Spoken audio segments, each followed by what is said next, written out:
Good morning, good morning, good morning. Welcome to Sierra Center for Spiritual Living. I want to make sure I welcome folks on YouTube, I want to welcome folks on Facebook, and welcome folks on Zoom. So let's get started with our first two community songs. I invite you to lift your voice and let yourself sing to where your neighbors can hear you. Here we go.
See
Good morning again. My name is Reverend Rafe Ellis, and I am so honored to be the senior minister here at Sierra Center for Spiritual Living. I want to welcome everyone who's joining us through this amazing technology of Zoom, Facebook, and YouTube. And I want to thank the unseen Juanita Bratton, who's sitting right over here on all the control buttons.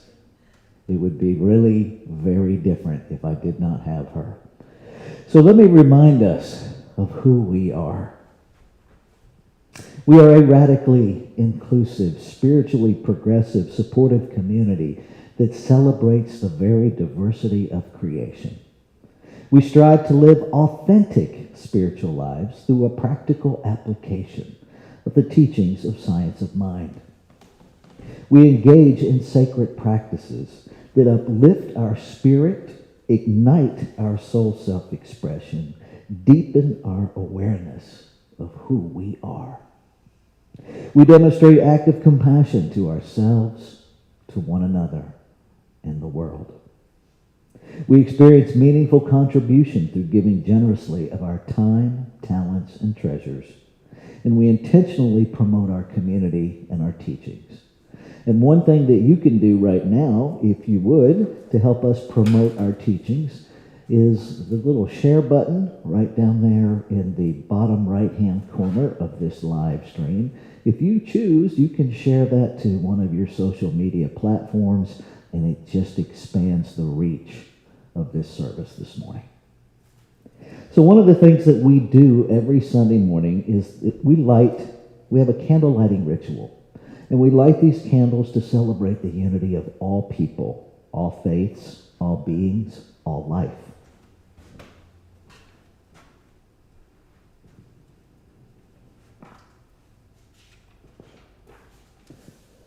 We light the first candle for the shamanic traditions, honoring the beliefs and practices of all indigenous peoples, the ways of primal spirituality.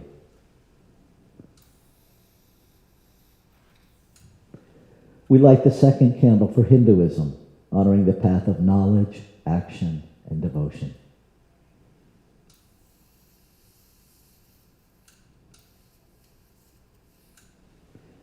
We light the third candle for Taoism, honoring the path of ultimate reality, the natural way.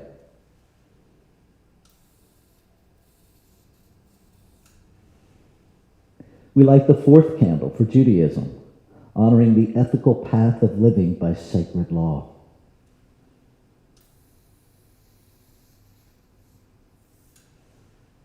And we light the fifth candle for all forms of Buddhism, honoring the middle way, the path of compassion.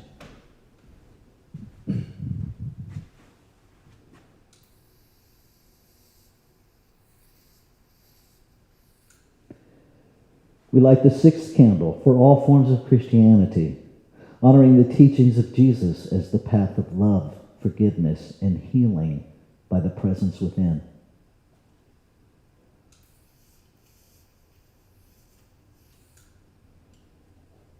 We light the seventh candle for all forms of Islam, honoring the path of submission to the will of God as the highest calling.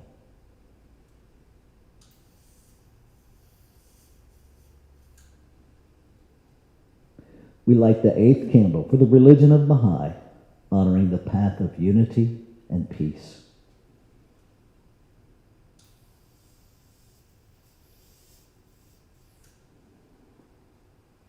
We light the ninth candle for all forms of New Thought teachings, honoring the metaphysical path of mental healing through the practice of universal spiritual principles of love and law.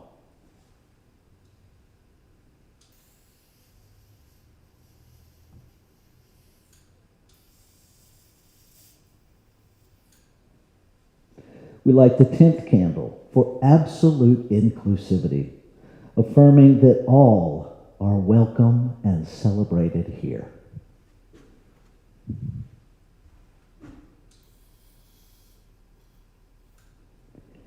And we light this final candle, honoring the infinity of oneness as all creation seen and unseen.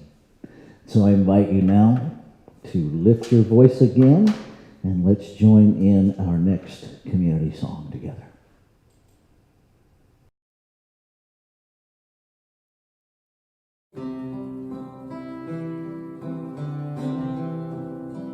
You are the face of God. I hold you in my heart. You are a part of me. You are the face of God. You are the face of God. I hold you in my heart. You are a part of me. You are the face of God. You are the face of love. You are the face of love. I hold you in my heart. You are my family. You are the face of love. You are the face of love. I hold you in my heart. You are my family.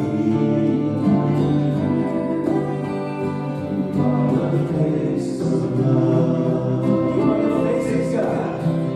You are the face of God. I hold you in my heart. You are a part of me. You are the face of God. You are the face of God.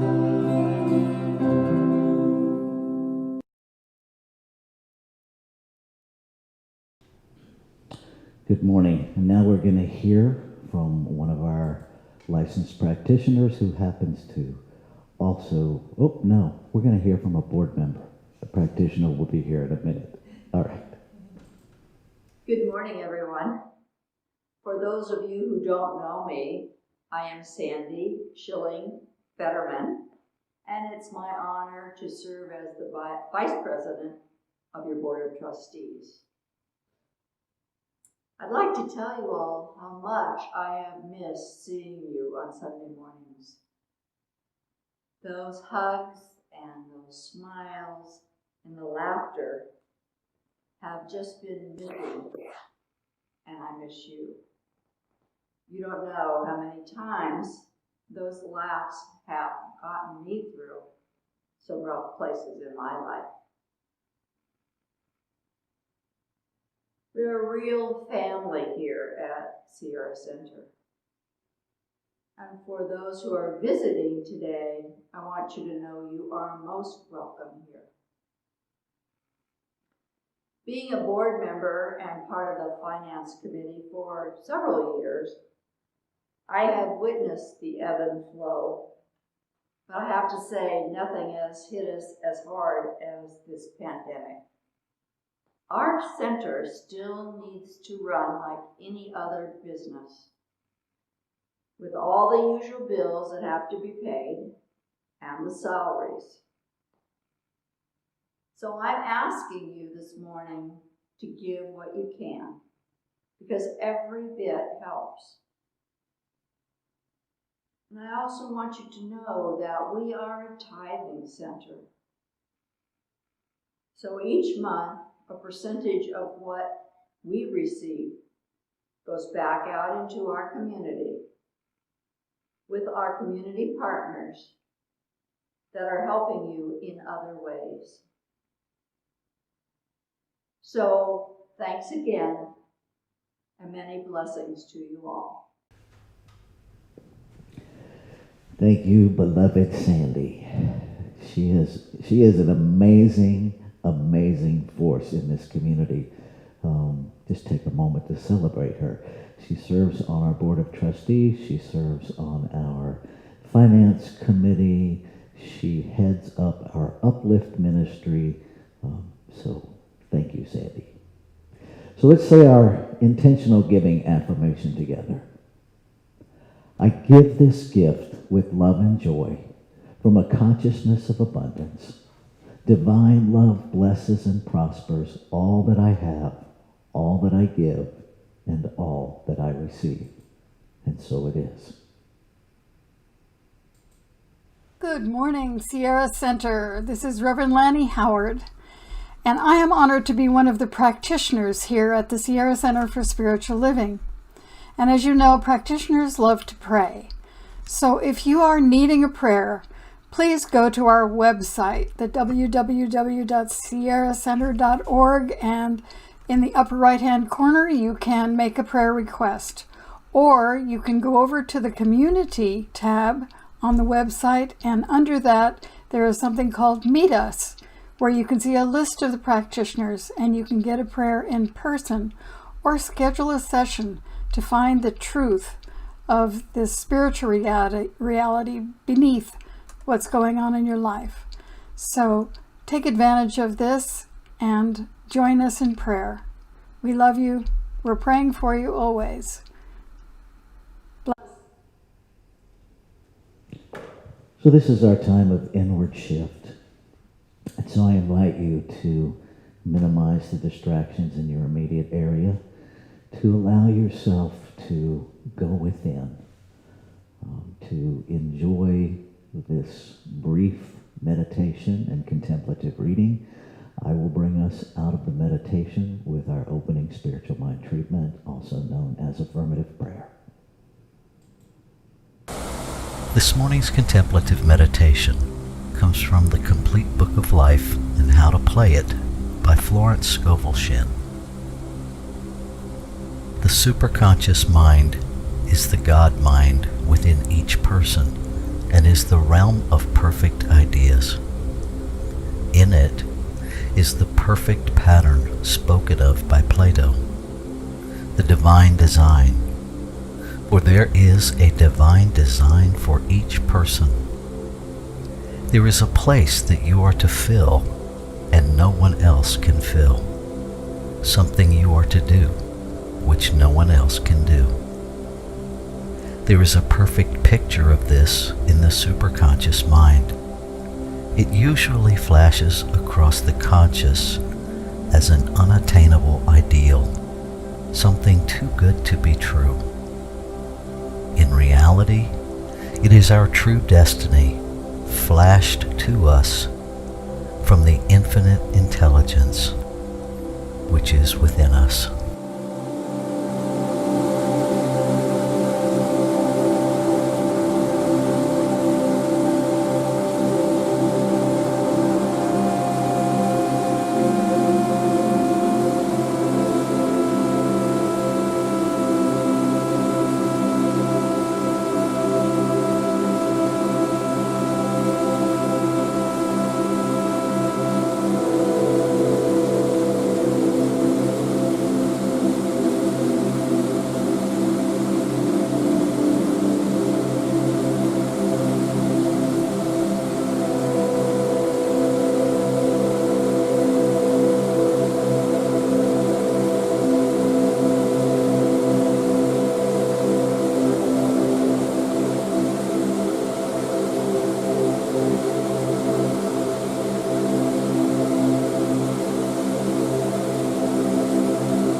magnificent life.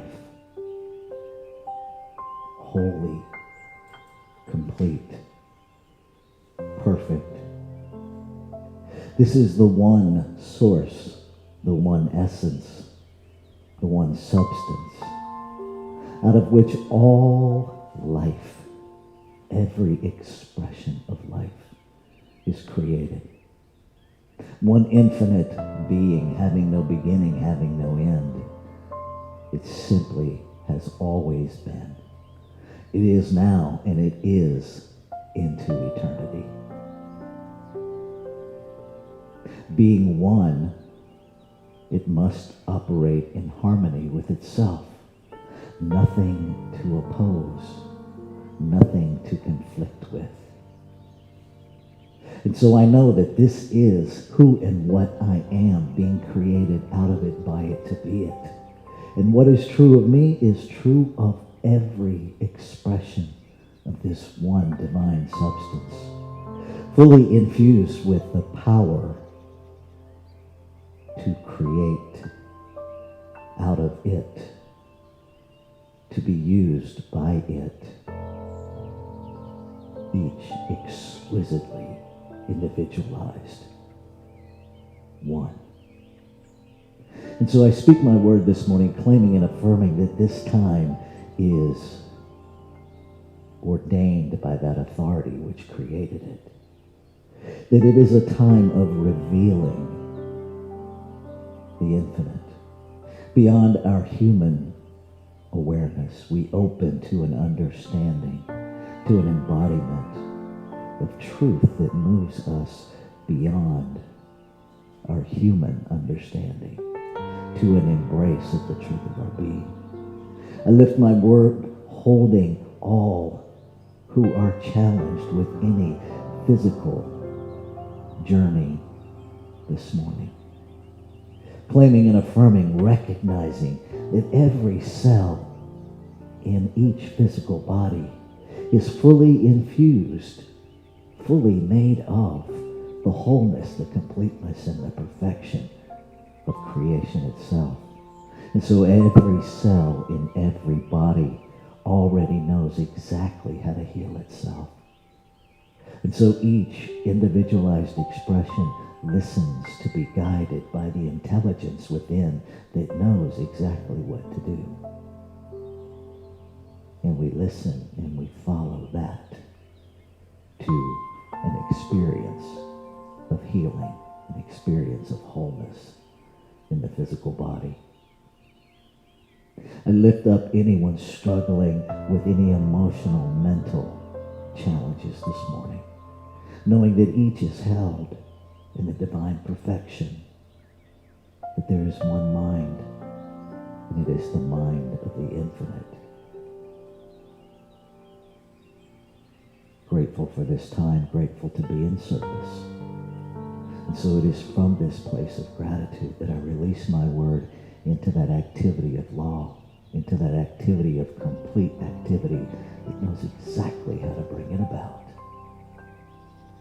Knowing that everyone joining this service this morning is here by divine appointment, gets exactly what they came here to get. I let go, I let it be. Amen. Shalom. Aho. Ashe. And so it is.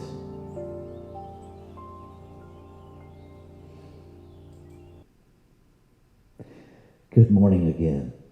So I'm going to read our affirmation and then invite you, wherever you are, to read it with me. I am inextricably unified with the whole. I am one with every expression of life. So join me in reading that out loud, if you would. I am inextricably unified with the whole. I am one with every expression of life.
Yeah, I went there with the slides. I certainly did. Take a breath with me.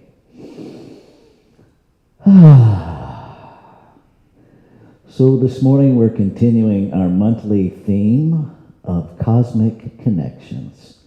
And our talk title for this morning is Inextricably Connected.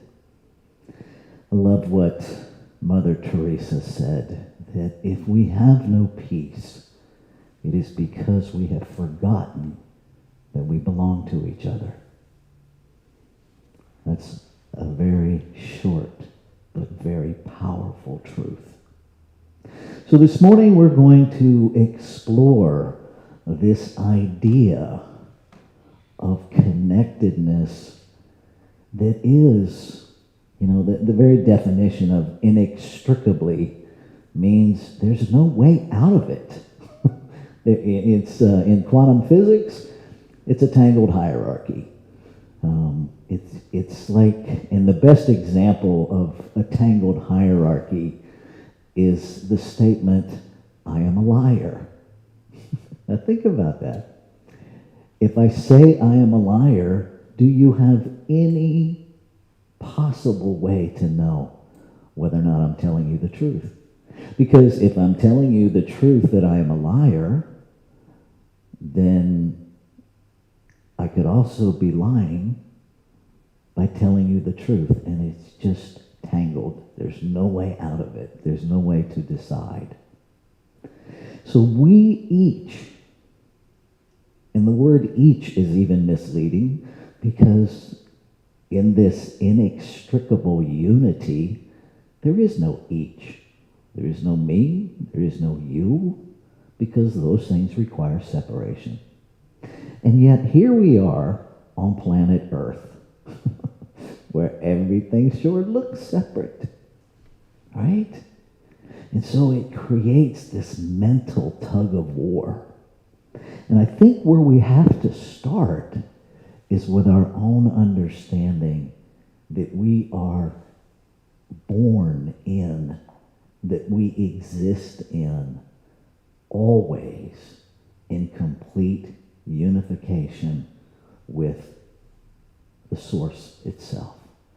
So let's start there. There's one source. So most of us can imagine that. The challenge becomes is that we imagine it outside of ourselves. Because that's what we've been taught to imagine, right? That creation is all of this, and I'm looking at it, I'm experiencing it, and we have to move it beyond that to I'm experiencing myself. Because if there's only one, and everything is it, then everything is creation experiencing itself in multiplicity. And yet, we each have a different idea of what we're here to express. So can you imagine that is intentional? That it's an intentional, purposeful idea in the mind of the one to create in multiplicity, to have multiple cells in the one body that do different things. And those of you who have been with me for a while know that I often refer to our human body for a way to help us understand the infinite body. I don't think it's a mistake that the cosmos functions in the same orderly pattern as our bodies. There's the macro, there's the micro. And if we can begin to understand how our own physical being operates and then extrapolate that to the cosmos, then we can begin to at least open to an understanding of something that we are challenged with sometimes. So we have these amazing physical bodies that literally start out as one cell. And that one cell replicates itself identically. So imagine one infinite being, one infinite substance, replicating itself identically. Right? And so then there's that point in our physical expression where this little tiny ball of identical cells suddenly knows exactly how to differentiate and begin to express a unique identity, a unique purpose. If we go back to the reading from Florence Scovel Shinn, every one of us is here to express something that nobody else can express. We are here to fill a space that no one else can fill. Right? So just like that little ball of cells that once was us, well, now those have differentiated, and some of those expressed as heart cells, and some of those expressed as arm cells, and some of those expressed as hair. Right? It's the exact same thing on a different level. And thank goodness that my heart cells are really dedicated to being heart cells. Because if my toe cells got confused and decided instead of being my toe, they were going to come up here and invade the cells in my heart and take over the heart's job when it's not its job, I'd be in deep trouble. Yeah? So perhaps what is creating our conflict, for starters, we don't know who we are. And rather than take the time to explore what my function in the body of the infant is, I am more content to focus on what you are doing and the role you have taken on, and to criticize it and to condemn it and to operate from some decision that you are fundamentally wrong.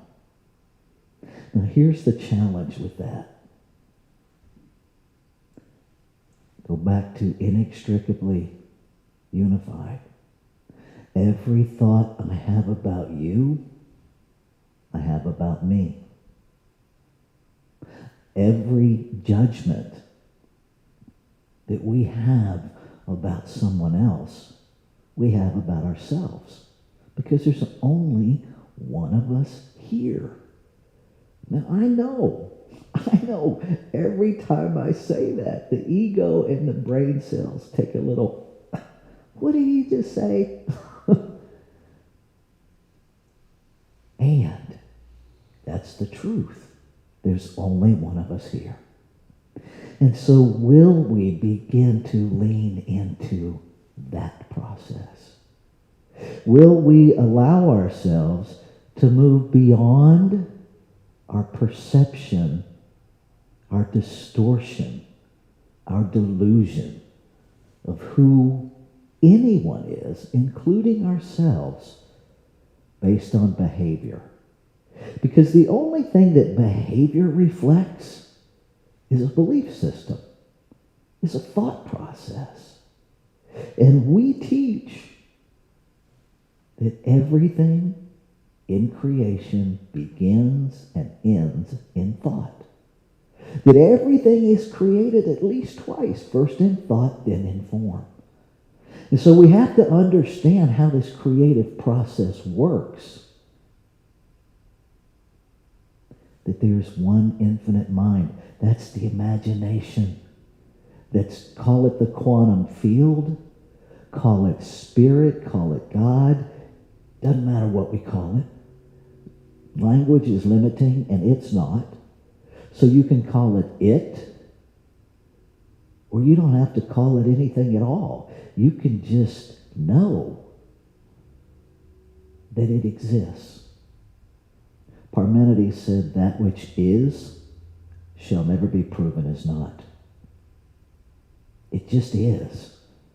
And so if names get in your way, just stay in the isness of it. And understand that everything is created out of it, by it, to express it. That is all creation is about, is expressing the infinite possibility, the infinite imagination, imaginings of this one infinite presence, this field of possibility. So we know that if we're made out of it, just like our parents, let's go back to the physical for a minute. You have your parents' DNA. It's inextricable. There is no way, regardless of how amazing or how unamazing your parents are as human beings, you have their DNA. It is a part of you. So imagine, let yourself wrap your head around, you have the spiritual substance, the spiritual makeup, the very DNA of this one infinite being. It is who you are. It is what you are made out of. And so the idea that you contain that, but it is somehow disabled and unavailable to you as a human expression is just simply nonsense. It is. Because the truth of the matter is, every power, everything that the infinite is always active in you. It is always creating as you.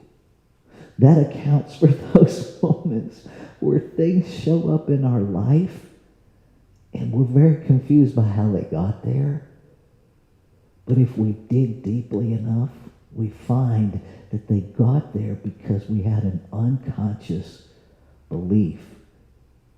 And that belief is operating in the creative law. There's no on or off switch. Just like creation has no beginning or end, the creative process doesn't have a beginning or an end. It's the thing that has always been and is continuous. There's no taking a break. There's no taking a vacation. There's no place where we get to go, today, none of my thoughts or beliefs will create. Not available. So no, that's how powerful you are. And so when we begin to understand our parentage, our spiritual parentage, and we begin to understand that we carry Spirit's DNA, God's DNA, then we begin to understand Jesus' statements that I and the Father are one. We begin to understand that there's nothing for us to compel from the ego place, from the human place, because it is the Father, the divine, God within, that does the creating, not my humanness. So how the heck does the humanness fit into this? We listen to that divine voice within us that gives us ideas.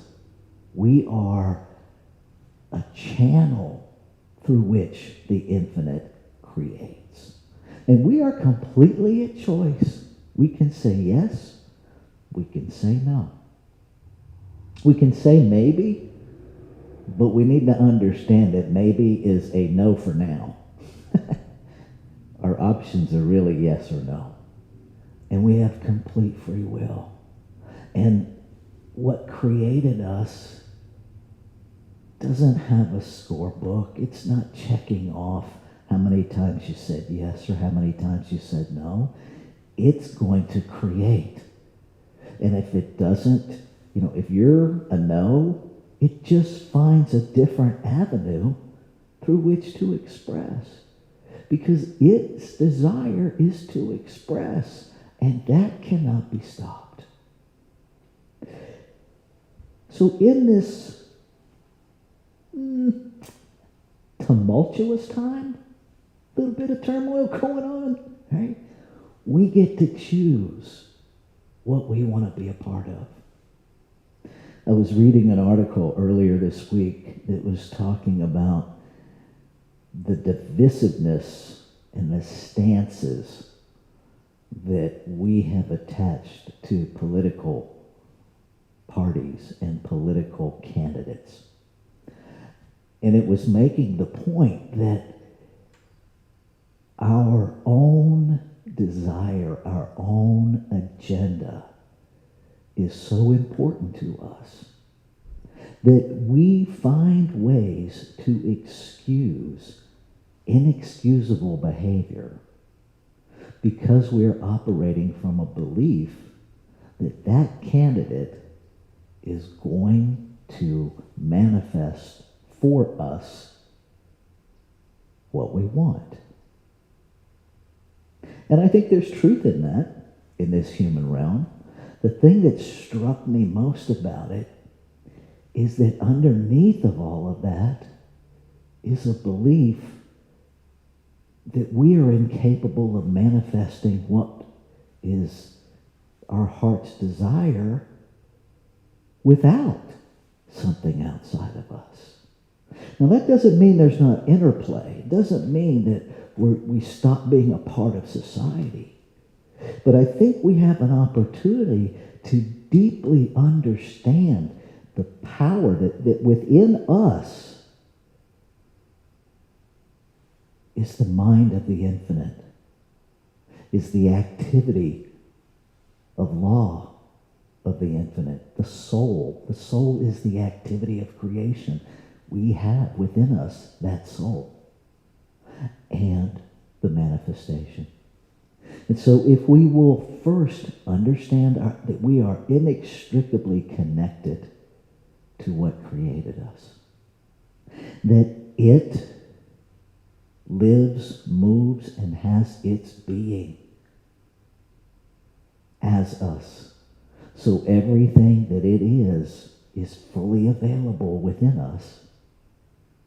That it is guided and moved into expression through the beliefs that we hold.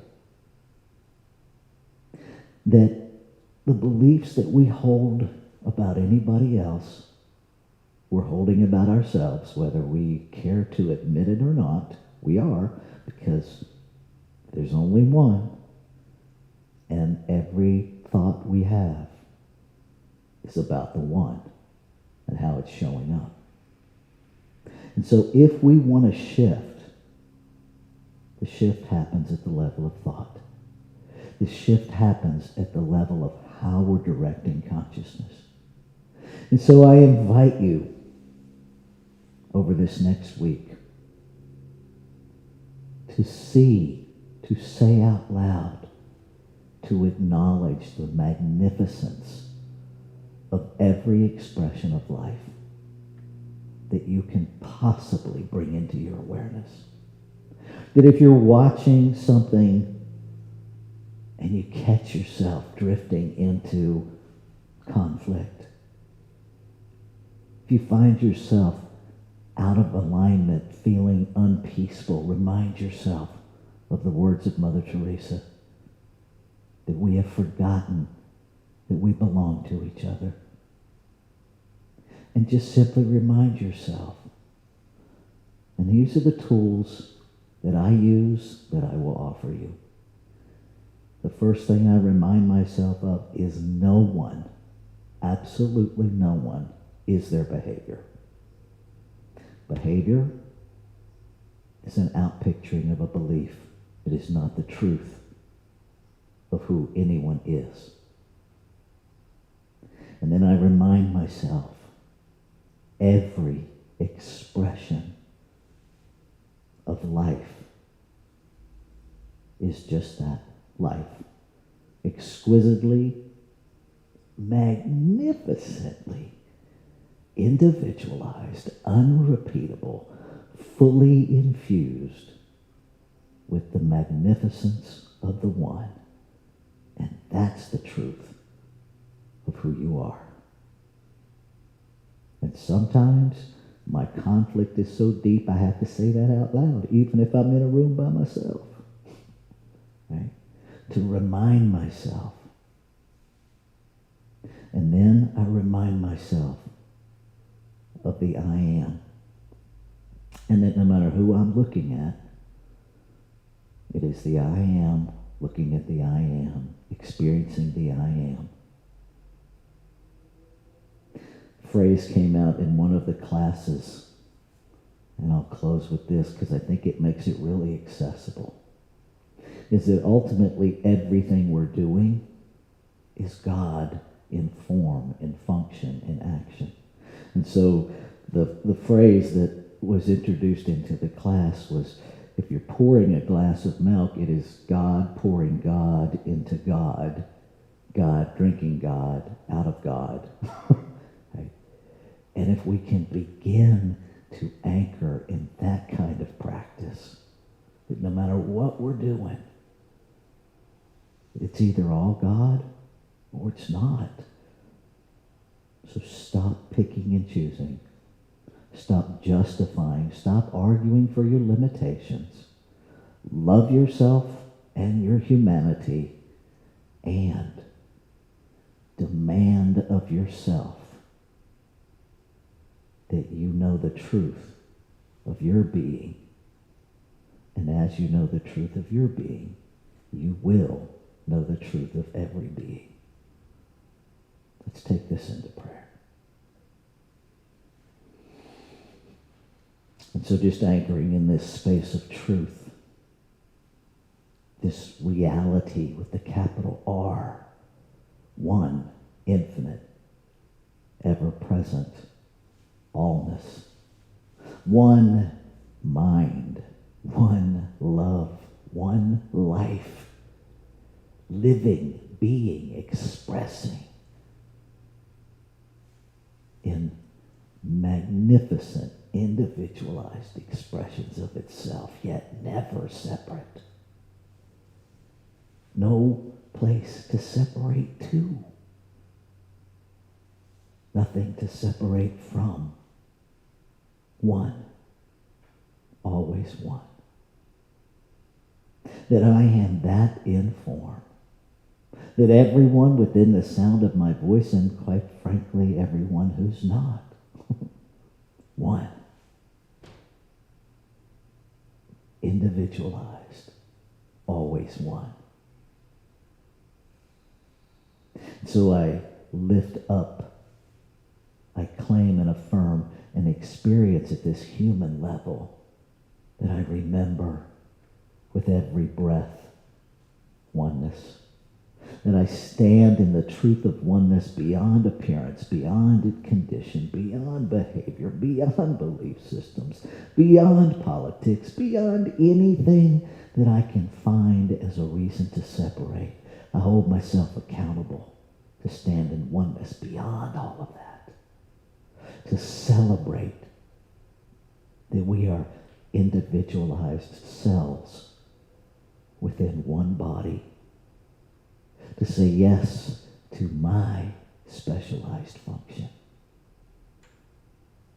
To say yes to every specialized function.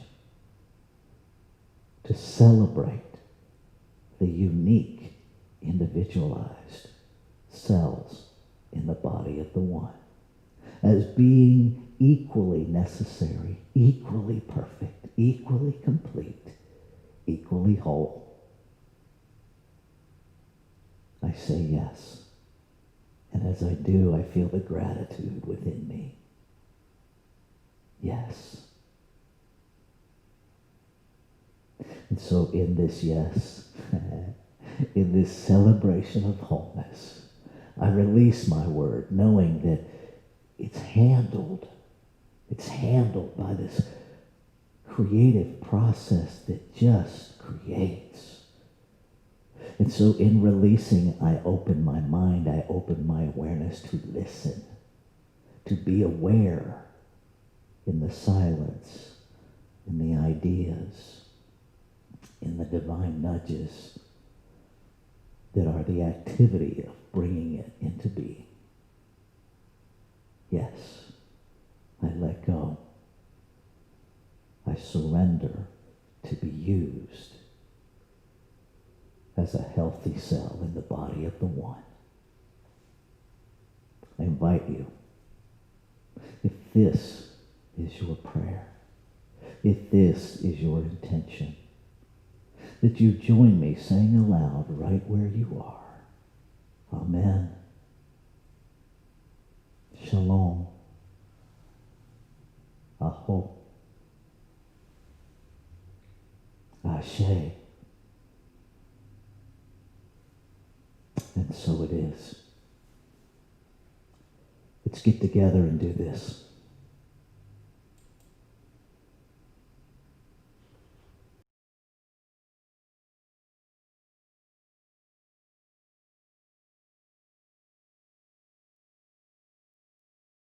One, two, three, four.